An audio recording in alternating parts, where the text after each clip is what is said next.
News world में आपका स्वागत है और मैं हूं मोहम्मद कमर खान। पत्रकारिता को नया रूप, नई पहचान या यूं कहें पत्रकारिता के सही मायने क्या है, किस तरह की लेखनी हो और एक पत्रकार को सटीक पत्रकारिता के लिए कितने संघर्ष करने होते हैं, इन बातों पर जब जब चर्चा होती है तो एक नाम आसमान में चमकते तारे की तरह जरूर लिया जाता है, जो जो नाम पत्रकारिता में एक मील का पत्थर भी है। जी हाँ, यहाँ हम बात कर रहे हैं सदी के संपादक राजेंद्र माथुर जी की। ये नाम राजेंद्र माथुर जी का जो है हिंदी पत्रकारिता में अमिट हस्ताक्षर के समान है। मालवा के साधारण परिवार में जन्मे राजेंद्र बाबू ने हिंदी पत्रकारिता जगत में असाधारण प्रतिष्ठा प्राप्त की। उनका जन्म 7 अगस्त 1935 को मध्य प्रदेश के धार जिले में हुआ। उनकी प्रारंभिक शिक्षा धार, मंदसौर और उज्जैन में हुई। उच्च शिक्षा के लिए वे इंदौर आए। यहाँ उन्होंने अपने पत्रकार जीवन के महत्वपूर्ण समय को जिया। राजेंद्र माथुर जी उन बिरले लोगों में से थे जो उद्देश्य के लिए जीते। पत्रकार जीवन की शुरुआत उन्होंने स्नातक की पढ़ाई के दौरान ही कर दी थी, जिस समय हिंदी पत्रकारिता मुख्य धारा में अपना स्थान बनाने के लिए संघर्ष कर रही थी। उस वक्त राजेंद्र बाबू भी पत्रकारिता में अपना स्थान बनाने के लिए आए और पत्रकारिता जगत में उन्होंने अपना स्थान ही नहीं बनाया बल्कि हिंदी पत्रकारिता को भी मुख्य धारा में लाए और एक अलग पत्रकारिता की पहचान दिलाई।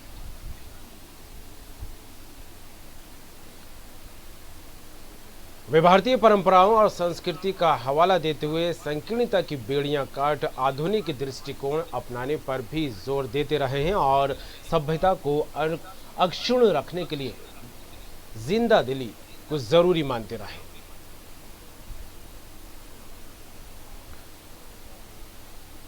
राजेंद्र माथुर जी को लेकर खास बात यहाँ पर यह है कि वे आदर्श महापुरुष की पूजा करवाने के बजाय उनके गुणों और विचारों को अपनाने के पक्षधर रहे।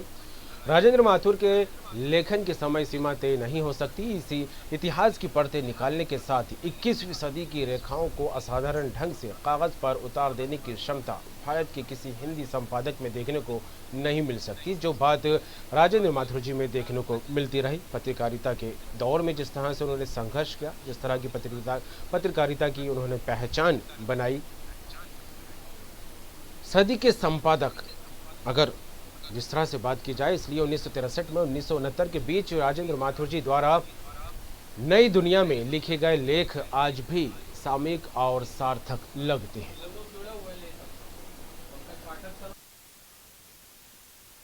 इस वक्त हमारे साथ जुड़ गए हैं पंकज पाठक जी, जो कि वरिष्ठ पत्रकार हैं। पंकज जी, आपका स्वागत है। और साथ में हमारे रहेंगे विकास मिश्र जी, जो कि वरिष्ठ पत्रकार हैं, नागपुर से हमारे साथ जुड़े हैं। पंकज जी, शुरुआत आपसे ही करता हूं। राजेंद्र माथुर जी को लेकर जिस तरह कहा जाता है कि उनकी जो पत्रकारिता है, हिंदी पत्रकारिता में एक अलग पहचान दिलाती है, मील का पत्थर साबित हुई उनकी पत्रकारिता, किस तरह देखें? देखिए, हिंदी पत्रकारिता में जी, जी। राजेंद्र माथुर जी का एक अलग स्थान है इस दृष्टि से, क्योंकि उन्होंने हिंदी में एक ऐसी भाषा की रचना की, उन्होंने हिंदी में एक ऐसे मुहावरे की रचना की जो कि हिंदी में अखबार की जो भाषा के रूप में उसकी पहचान बनी। और उन्होंने ये इसको स्थापित किया इसको कि जो भाषा आम आदमी की होती है, जो गांव की होती है, जो एक शहर के लोगों की भाषा होती है, जिस भाषा को हिंदी के प्रकांड पंडित जिसको मान्यता देते हैं और गांव का जो व्यक्ति उसको समझ सकता है, ऐसी अखबार की भाषा होना चाहिए। और ऐसी भी भाषा होना चाहिए, उसकी शुद्धता इतनी होना चाहिए कि वो कोई बच्चा अगर अपनी माँ को भाषा सिखाना चाहे तो वो नई दुनिया अखबार पढ़ के उस भाषा को सिखा सकता है। तो ये जो एक शिक्षा होती है भाषा को लेके हमारी, वो एक नई दुनिया में उन्होंने भाषा को स्थापित किया। एक चीज तो उन्होंने ये बड़ा काम हिंदी में भाषा को लेकर किया, वो खासकर अखबार की भाषा को। दूसरा, उन्होंने समाचारों की जो विश्वसनीयता की जो एक प्रतिमान कायम किया, वो ये था कि उन्होंने, आपको मेरी आवाज आ रही है कमल साहब? जी जी जी जी हाँ। दूसरा, उन्होंने ये किया कि जो सूचना, अखबार क्या होता है कि सूचना का माध्यम होता है, और राजेंद्र माथुर जी के साथ उन्होंने राहुल बारपुते जी के साथ जो उन्होंने पत्रकारिता में जो परंपराएं स्थापित की, उसमें समाचारों की जो विश्वसनीयता है उसको भी स्थापित किया। उसके बाद ये हुआ उस दौर में जो मैंने देखा, जब मैं पत्रकार नहीं था, जब मैं स्वयं नई दुनिया का पाठक हुआ करता था, तो उस वक्त ये महसूस किया पूरे पूरे समाज ने, जो पाठक समाज है नई दुनिया का, कि किस प्रकार से जो है नई दुनिया के समाचारों ने एक विश्वसनीयता का स्थान बनाया। और जब ये विषय उठता था समाज में कि क्या ये समाचार सही है या समाज में जो चर्चा चल रही है ये बात सही है, तो लोग ये कहते थे कि नई दुनिया को पढ़िए, अगर उसमें ये समाचार आ गया है, जिस रूप में आया है, जिस भाषा में आया है, जिस स्वरूप में अगर नई दुनिया ने उसे छापा है तो उसको सच माना जाता था। तो एक तो भाषा का स्वरूप और दूसरे भाषा की जो सूचना की जो विश्वसनीयता है वो राजेंद्र माथुर जी ने कायम की। मैं कमर साहब, मैं आपको बताऊं कि मैं नई दुनिया में 11 वर्ष रहा, लेकिन मैंने माथुर साहब के साथ काम नहीं किया। जब मैं नई दुनिया में प्रवेश लिया तब माथुर साहब नवभारत टाइम्स दिल्ली के संपादक बन गए थे, लेकिन मैंने उनको 1965 से पढ़ना शुरू किया और उससे मैंने उनको अपने आप के अंदर ग्रहण किया कि मेरे वो ग्रहणशीलता के जो प्रमाण हैं वो सबसे बड़े राजेंद्र माथुर जी हैं, राहुल बारपतु जी हैं, कि उन्होंने जो पत्रकारिता शुरू की तो मुझे उनकी पत्रकारिता की नर्सरी का पौधा बनने का सौभाग्य प्राप्त हुआ। जी, बहुत उम्दा बात है पाठक जी। और मैं रुख करूंगा विकास मिश्र जी का। विकास जी, जिस तरह पाठक जी ने बात कही है कि एक अलग भाषा का इस्तेमाल किया करते थे माथुर साहब, और जिस तरह से सटीक और विश्वसनीयता एक पत्रकारिता में देखने को मिलती थी, तो इनकी लेखनी में साफ तौर पर झलकती थी। और नई दुनिया को लेकर यह कहा जाता रहा है कि अगर कोई खबर उसमें छपी है तो वह ज़रूर सटीक होगी। तो ऐसे में एक बात उनको लेकर ये ज़रूर कही जाती है, जब मैंने उनको पढ़ा, ये बात खासतौर से निकल कर सामने आई है कि महापुरुषों की पूजा करवाने की बजाय वो उनके गुणों और विचारों को लेकर अपनाने के पक्षधर रहे हैं। क्या कहेंगे? देखिए, राजेंद्र माथुर जी की जो सबसे बड़ी खासियत मुझे नजर आती है वो ये कि उन्होंने अपनी अगली पीढ़ी तैयार की। आपको बहुत सारे नाम ऐसे मिल जाएंगे जिन्होंने भारतीय पत्रकारिता में अपना नाम बनाया है, और वो सब राजेंद्र माथुर जी के शिष्य हुआ करते थे। कुछ सीधे सीधे शिष्य थे जिन्होंने उनके साथ काम किया, और कुछ ऐसे लोग थे जिन्होंने उनको पढ़ करके और सीखा। जैसा पंकज जी अभी कह रहे थे, मैंने भी राजेंद्र माथुर जी के साथ कभी काम नहीं किया, लेकिन मुझे हमेशा ये लगता रहा है कि उनका प्रभाव मुझ पे रहा है। देखिए, मैं ये कहना चाहूंगा कि राजेंद्र माथुर जी ने जो सबसे बड़ा काम किया वो ये किया कि उन्होंने हिंदी को राष्ट्रीय स्तर पे, हिंदी पत्रकारिता को राष्ट्रीय स्तर पे एक कामयाबी दिलाई, एक प्रतिष्ठा दिलाई। और उसका भी एक बड़ा कारण था। देखिए, वो एक बहुत योग्य पत्रकार तो थे ही, लेकिन जो हमारे यहाँ की मानसिकता है, जो अंग्रेजी को हमेशा ऊंचा दर्जा दे करके रखती थी, उस दौर में तो और भी ज्यादा ये था।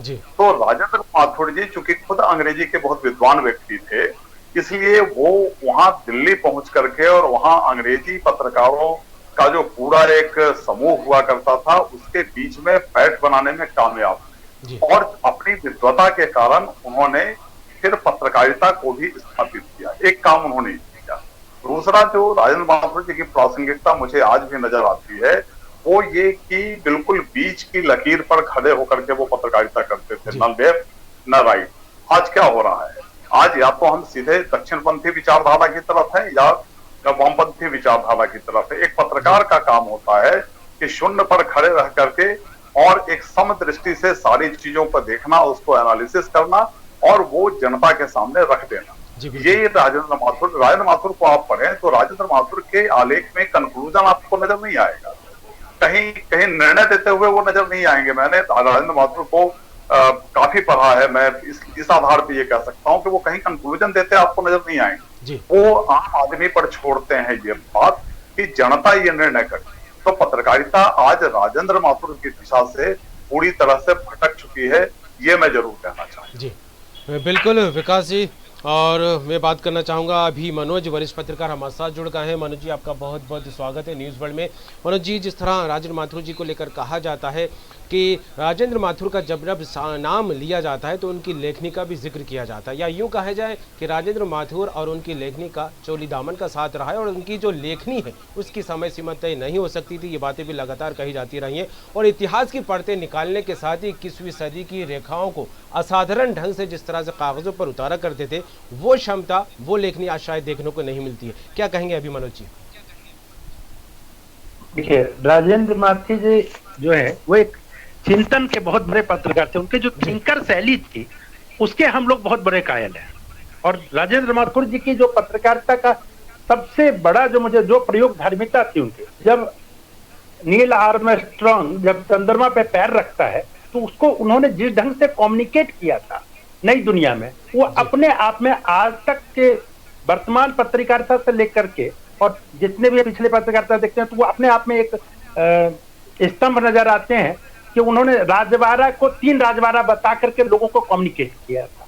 तो जो संप्रेषण, जो उनकी संप्रेषण शैली थी वो इतनी मतलब जबरदस्त थी कि उसके हम लोग बहुत सारे कायल हैं पत्रकार। बाकी उनकी लेखनी में जो चिंतन झलकता था, जो अभी विकास जी बता रहे थे कि अंत में जो कैलकुलेशन होता था वो जनता पे छोड़ देते थे, वो अपनी तरफ से कुछ भी नहीं करते। जी चलिए, बिल्कुल मैं आप तीनों का मेहमानों का मैं एक बार फिर करूंगा और राजेंद्र माथुर जी के बारे में कई सारी बातें जानूंगा, क्योंकि आप लोग वरिष्ठ हैं, काफ़ी अच्छे से उनको पढ़ा है और मैं भी पढ़ने की कोशिश लगातार कर रहा हूं। लेकिन यहाँ पर आलोक मेहता जी जो कि पद्मश्री सम्मानित थे, उनको सुन लेते हैं, क्या कुछ कहना है उनका। डॉक्टर जिस तरह से आशा जगाता है, राजेंद्र माथुर और मनोज श्याम जोशी ने मुझे तो कम से कम यही सिखाया, लिखा भी उन्होंने, जो उनके लेखन से भी कोई देख सकता है, कि वो हमेशा ये कहते रहे कि भाई आपका काम ये नहीं कि बिल्कुल सब कुछ डूब रहा है, डस्ट हो रहा है, हर बार कुछ न कुछ फिर सुधरेगा। डॉक्टर जब कहता है कि आप बच सकते हैं, बचाने की पूरी कोशिश करता है और ज़्यादातर लोग बचते भी हैं, कोई मृत्यु के शिकार होते हैं। उसी तरह से पत्रकारिता में भी हर युग में समस्याएं रही हैं। गणेश शंकर विद्यार्थी रहे हों, चाहे पराड़कर जी रहे हों, फिर दूसरा आज़ादी के पहले की पत्रकारिता से हम तुलना नहीं करना चाहिए। बहरहाल हम पृष्ठभूमि में ज़्यादा नहीं जाता। मेरा यही कहना है कि आज भी जो हमारे साथी जैसे प्रकाश हिंदुस्तानी है, वो अपना काम कर रहे हैं, अपनी वेबसाइट के जरिए लेखन बराबर उनका चलता है। उन्होंने अपने चैनल में भी काम किया, बहुत सारे काम किए। एक और हमारे साथी ने जो राजेंद्र माथुर के समय में ट्रेनी आए थे, राजेश सरोठिया, उन्होंने अपना अखबार खुद ही शुरू कर दिया। जिस लेवल पर भी कोशिश कर सकते हैं, काफ़ी वर्षों तक काम किया उन्होंने और खूब धुआंधार लिखा, पत्रिका में भी काम किया, आउटलुक में भी काम किया। इतने लोग हैं हिंदुस्तान में, पटना में संपादक है विनोद बंधु हैं, जैसा मैं पहले उदय कुमार का जिक्र किया था। तो ऐसे हर, बल्कि जो स्ट्रिंगर रहे होंगे वो भी कहाँ पहुँच गए, जिनके सबके नाम ही नहीं पता सकता, क्योंकि कम से कम 2-4 हज़ार के साथ तो कहीं ना कहीं मेरा संपर्क होता रहा पिछले 30-40 वर्षों में। और लगभग ये अलग बात है कि संयोग है कि मुझे भी, अब यदि वैसे कहें कि 1970 में मैंने इंडिया में आया था तो 50 वर्ष होने आए, लेकिन मैं तो अभी भी ट्रेनी, चूँकि मुझे अभी प्रकाश जी या पंकज पाठक से पूछना पड़ता है कि कैसे डिजिटल में यदि कुछ करना है तो कैसे करेंगे, डिजिटल में कुछ करना है तो कैसे करेंगे। पंकज पाठक जी, आपका भी जिक्र किया उन्होंने। और जिस तरह बात की जाए लेखनी को लेकर, और 1963 से 1969 के बीच राजेंद्र माथुर जी द्वारा नई दुनिया में लिखे गए लेख आज भी सामयिक और सार्थक लगते हैं। और आपने जैसा कि कहा पाठक सर कि आपने भी 1 दशक से ज़्यादा नई दुनिया में काम किया है, उस वक्त की लेखनी और आज की लेखनी में कितना फ़र्क देती हैं, और क्योंकि आज की जो पत्रकारिता है दिन प्रतिदिन बदलती जा रही है।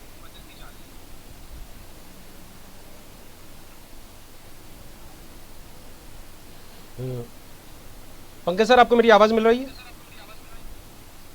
तो पंकज सर से संपर्क टूट गया है।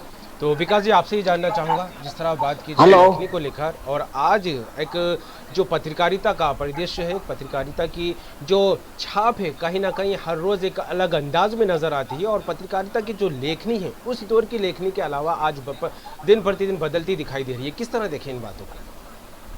देखिए, जो वक्त है, वक्त के हिसाब से बहुत सारी चीजें बदलती हैं। और किसी जमाने में हम बिल्कुल संस्कृत निष्ठ हिंदी बोला करते थे, किसी जमाने में उसको फिर उसमें उर्दू मिली हुई होती थी, फिर उसमें देशज और विदेशज, बहुत सारे भाषा का जो विन्यास है वो हमेशा बदलता रहा है। तो उस दौर से आज के दौर की भाषा की तुलना जो है वो मुझे करना कहीं भी औचित्यपूर्ण नहीं लगता है। आज की जो पीढ़ी है, आज की पीढ़ी के अनुरूप हमारी भाषा है या नहीं, और हम इस पीढ़ी को एक बेहतर भाषा दे पा रहे हैं या नहीं। तो राजेंद्र माथुर की भाषा, जैसा अभिमनोज जी ने भी और पंकज जी ने भी जिक्र किया था, कि उनकी भाषा में एक ऐसा अंदाज था जो लोगों को बड़ी सहजता से समझा दिया करते, और ये नई दुनिया की भाषा के रूप में ये विकसित हुआ। देखिए, नवभारत टाइम्स में जाकर के वो भाषा विकसित नहीं होती, जी। वो नई दुनिया उस भाषा को बनाए रखता है। वही नवभारत टाइम्स जो है जाकर के इंग्लिश में सबसे पहले परिवर्तित हुआ, जहां जहां राजेंद्र माथुर जी कहते थे सबसे पहले वही अखबार फलक था। इसलिए किसी व्यक्ति के साथ नहीं चलती है। इसलिए मैं ये नहीं मानता हूँ कि राजेंद्र माथुर जी के साथ भाषा खत्म हो गई या राजेंद्र माथुर जी के साथ भाषा जो है वो बहुत उच्चतम स्तर पर रही। भाषा बहुत सारे लोगों के प्रयासों से चलती है। राजेंद्र माथुर जी की खासियत ये थी कि वो बहुत ही सहज तरीके से, मतलब मैं ये बताऊं आपको कि जिस जमाने में कुछ टीवी नहीं हुआ करता था, कुछ भी नहीं होता था, तब वो बीबीसी वर्ल्ड सुन करके उस समय और नई दुनिया के लिए रात को लिखा करते थे बैठ करके। उस चीज को समझना आम आदमी के पुत्र की बात नहीं थी, उस अंग्रेजी को समझना, क्योंकि वो बहुत अच्छी अंग्रेजी जानते थे और बहुत अच्छी हिंदी भी जानते थे। वो आम आदमी की भाषा जानते थे, आम आदमी की स्थिति जानते थे, इसलिए उसको परिवर्तित कर पाते थे। तो भाषा देखिए आज भी है, भाषा बहुत सारे लोग हैं, मैं बहुत सारे ऐसे नाम आपको गिना सकता हूँ जो बहुत अच्छी भाषा लिखते हैं, बहुत बेहतर लेखन भी कर रहे हैं। राजेंद्र माथुर जी हमारे योद्धा हैं और हमारे कुल के पत्रकारिता का जो हमारा कुल है उसके हम उनको मानते हैं। तो ये है, इसलिए भाषा को बदलने दीजिए, भाषा के प्रवाह को रोकिए। चलिए बिल्कुल। और पंकज सर, मैं आपसे जानना चाहूँगा, आवाज़ मिल रही है आपको मेरी? जी बिल्कुल। जी पंकज जी, राजेंद्र माथुर जी को जब मैं पढ़ रहा था तो 1963 का एक लेख का जिक्र मेरे सामने आया। उसमें उन्होंने ये लिखा था कि हमारे राष्ट्रीय जीवन में दो बुराइयां घर कर गई हैं जिन्होंने हमें सदियों से एक जाहिल देश बनाकर रखा हुआ है। पहली तो अकर्मण्यता, नीतिहीनता और संकल्पहीनता को जायज़ ठहराने की बुराई, दूसरी पाखंड की बीमारी, वचन और कर्म के बीच गहरी दरार की बुराई। इस तरह के लेख में जब इन्होंने इस तरह की बातों का जिक्र किया तो आज इन जिस बुराइयों का उस वक्त दौर में जब जिक्र किया था, आज इनको जोड़कर अगर देखा जाए तो पत्रकारिता कितनी सटीक है? देखिए, आपने जो कहा कि राजेंद्र माथुर जी ने जिस काहिलता की बात कही, जिस निकम्मेपन की बात कही समाज के, वो आज देखिए ना, आज हम जिस समाज में खड़े हुए हैं वहाँ क्या है, वहाँ ज्ञान और शिक्षा की क्या स्थिति है। ये जो कहा जाता है कि ये हमारे जो सुंदर पिचाई हैं और जो सत्य नडेला हैं वो वहाँ जाके इस उच्च पद पे पहुँचे हैं, लेकिन मैं बताना चाहूँगा कि ये वो सारी शिक्षा उनकी जो है, हमारी शिक्षा की जो नीति है, आप देखिए कितनी शिक्षा नीति बदली है, वो सब उन्होंने यहाँ से प्राप्त नहीं की हैं, वो उन्होंने वहाँ से भी प्राप्त की हैं। तो हमको ये सोचना चाहिए कि जो राजेंद्र माथुर जी सोचते थे वो युवाओं के लिए सोचते थे कि युवा उठो और आगे बढ़ो। ये 125 साल पहले स्वामी विवेकानंद ने भी यही बात कही और उन्होंने भी, राजेंद्र माथुर जी ने कहा कि युवा चेतना को जागृत करने के लिए उन्होंने कई बड़े बड़े लेख, उन्होंने 1953 से नई दुनिया के लिए लिखना प्रारंभ कर दिया था। जब शरद जोशी जी उनको अपने साथ राहुल बारपुते के पास मिलवाने ले गए, ये बात 1953 की है। और उसके बाद उन्होंने लगातार नई दुनिया में लिखा, 27 वर्षों तक लिखा और उसके बाद वो नवभारत टाइम्स के चीफ एडिटर होकर चले गए। 10 साल उन्होंने वहां भी काम किया। तो राजेंद्र माथुर जी ने जिस आतंकवाद के बारे में, जिन पूर्वोत्तर की समस्या के बारे में, जिस प्रकार से उन्होंने हमारे देश की जो अराजकता है उसके बारे में, और जो युवाओं की जो काहिलता की आपने बात कही, तो ये बात तो हमारे दलाई लामा भी धर्मशाला में वर्षों पहले बोल गए थे कि हमारे भारत के समाज में जो जिस प्रकार की एक निकम्मापन है वो कहीं देखने को नहीं मिलता। आप वो चाइना का उदाहरण देते, देखिए चाइना के कारण वो वहां से जो है छोड़ के जो है वहां से अपने देश से निर्वासित होकर आए यहाँ पे, लेकिन उसी देश की आलोचना कर रहे थे। लेकिन ये बड़ी बात है कि जो वो आलोचना कर रहे थे वो सही थी और सटीक थी, और इसलिए हमको बुरी भी नहीं लगी और आज हम उसकी चर्चा भी कर रहे हैं यहाँ पे। तो हमको ये जो समाज में परिवर्तन लाना है, उसके लिए, ये परिवर्तन के लिए रज्जू बाबू ने समाज को जगाने की पूरी कोशिश की। अब समाज कितना जागता है ये तो समाज के हाथों में है, लेकिन रज्जू बाबू ने मध्य प्रदेश की युवा चेतना को हिलाने में, डुलाने में कहीं किसी प्रकार की कोई कमी नहीं रखी उन्होंने। ये बात हमको आज समझ में आती है जब हम देश की स्थिति, परिस्थिति और समाज को देखते हैं, तो ये हमें बात उनकी याद आती है, स्वामी विवेकानंद की और रज्जू बाबू की भी बात याद आती है कि किस प्रकार के से दोनों के बीच में समाज को समझने की एक समान दृष्टि थी। जी बिल्कुल। अभी मनोज जी, जब जब राजेंद्र माथुर जी का नाम आता है, प्रखर पत्रकारिता का जिक्र सामने होता है और एक सहज इंसान भी रहे हों, लेकिन आज की जो पत्रकारिता है, इलेक्ट्रॉनिक मीडिया का भी दायरा काफ़ी बढ़ता दिखाई दे रहा है। वेब चैनल्स काफ़ी सारे आ रहा है, वेब की दुनिया में भी लगातार पत्रकारिता के अलग रूप देखने को मिल रहा है। लेकिन ऐसे में सवाल यही निकल कर सामने आता है कि आज वो सहजता नज़र आती है या नहीं आती? आज वो विश्वसनीयता बनी है पत्रकारिता में जो कभी राजेंद्र बाबूजी के ज़माने में बनी रही है? नहीं, अभी राजेंद्र बाबू की जो पत्रकारिता थी, अभी राजू बाबू की पत्रकारिता, पंकज जी ने एक बहुत अच्छी बात कही, वो कहाँ से लेते थे।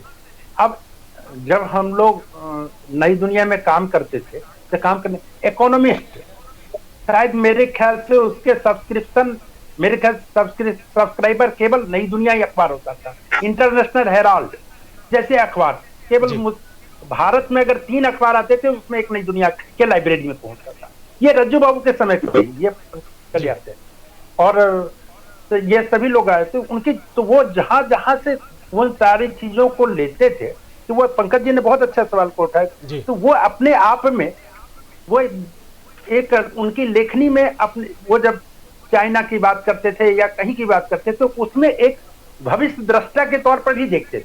वो केवल वो भारत से कंपेयर करके देखते थे कि भारत से लेकर के वो वहां के, और उस वक्त में विदेशों में क्या हो रहा है, एक माध्यम, तो माध्यम जो है इतना इलेक्ट्रॉनिक माध्यम बहुत तेज नहीं था, सारी चीजें। और जहां तक लेखनी की बात है, तो अब हम गूगल की भाषा इस्तेमाल करते हैं। जी बिल्कुल। अब वो उस जो शैली में है, यहाँ कम्युनिकेशन, अभी जो उन्होंने एक बहुत अच्छा जो उनकी भाषण, उनके जो लिखने में होता था या कहीं बोलते भी थे, वो उसमें आम फाहम शैली की बात करते थे। नवभारत टाइम्स में भी गए तो आम फाहम शैली की बात करते थे। तो आम फाहम शैली की जब भी बात होते, अब वही आम फाहम शैली गूगल में तब्दील हो रहा है। तो मतलब राजेंद्र माथुर जी थे बहुत पहले से इन बातों को, बहुत सारी चीजों को समझ रहे थे कि अभी जो डिजिटल की भाषा है, डिजिटल की भाषा बिल्कुल ही अलग है, और इसमें संप्रेषण, यहाँ यह एक भाषा के रूप में सीधे की संप्रेषण हो जाए, कम्युनिकेट लोगों को हो जाए, ये उनका। तो राजेंद्र बाबू की जो भाषा थी वो अपने आप में ही एक बहुत मतलब मिसाल के तौर पर हम देखते हैं। जी बिल्कुल। चलिए बिल्कुल, विकास मिश्र वरिष्ठ पत्रकार नागपुर से आप हमारे साथ जुड़े, इसलिए आपका बहुत बहुत शुक्रिया। अभी मनोज जी वरिष्ठ पत्रकार, आपका भी बहुत बहुत शुक्रिया, और पंकज पाठक जी वरिष्ठ पत्रकार, आपका भी बहुत बहुत धन्यवाद। राजेंद्र माथुर पत्रकारिता के जगत में एक ऐसा नाम, एक ऐसे प्रसिद्ध पत्रकार रहे। स्वाधीनता भारत में हिंदी पत्रकारिता को स्थापित करने वाले स्वर्गीय राजेंद्र माथुर का पूरा जीवन हिंदी के लिए समर्पित रहा। मालवा अंचल के इस प्रतिभावान पत्रकार ने ये प्रमाणित कर दिया कि ऊंचाई प्राप्त करने के लिए महानगर में पैदा होना आवश्यक नहीं है। इंदौर से प्रकाशित नई दुनिया से अपनी पत्रकारिता की यात्रा आरंभ करने वाले श्री माथुर हिंदी राष्ट्रीय दैनिक नवभारत टाइम्स के संपादक भी बने। आरंभ से अपनी आखिरी सांस तक ठेठ हिंदी पत्रकारिता का चोला पहने रहा, और जिस तरह उनकी लेखनी का जिक्र हमेशा किया जाता रहा है, सटीक और विश्वसनीयता उनकी लेखनी में लगातार देखने को मिली। महापुरुषों को नतमस्तक होने की बजाय उनके विचारों को, उनके जो संदेश है उनको अपने शब्दों में पिरोने की बात उन्होंने कही है। काफ़ी अच्छा मैसेज पत्रकारिता में दिया है। लेकिन हालांकि जिस तरह हर रोज़ बदलती पत्रकारिता को लेकर बात की जाए तो आज विश्वसनीयता पर सवाल उठने लगे। लेकिन कहीं ना कहीं जब भी राजेंद्र माथुर जी का जिक्र सामने आता है तो वो विश्वसनीयता, वो सटीकता की बात फिर से जिंदा होती दिखाई देती है। फिलहाल दीजिए इजाज़त, और ख़ास खबरों के लिए बने रहिए न्यूज़ वर्ल्ड के साथ।